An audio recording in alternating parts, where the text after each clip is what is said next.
अभी अभी मुझे जानकारी मिली है, मैं आप लोगों को ब्रेकिंग न्यूज देना चाहता हूँ।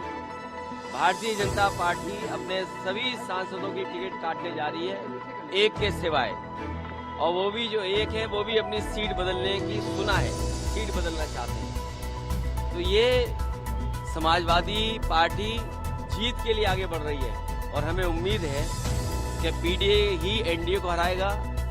पीडीए उन लोगों की बात है जो 90% लोग हैं भ्रष्टाचार, महंगाई और बेरोजगारी से त्रस्त हैं। भारतीय जनता पार्टी ने, डबल इंजन की सरकार ने, और 10 साल के बजट के बाद भी महंगाई कम नहीं हुई, भ्रष्टाचार कम नहीं हुआ। जिस तरीके से बेरोजगारी फैली हुई है और जो वादे किसानों को किए थे वो सब अभी तक अधूरे हैं। किसान हमारा दुखी है, संकट में है, और किसान को सबसे ज्यादा दुखी अगर किसी ने किया है तो भारतीय जनता पार्टी की सरकार है।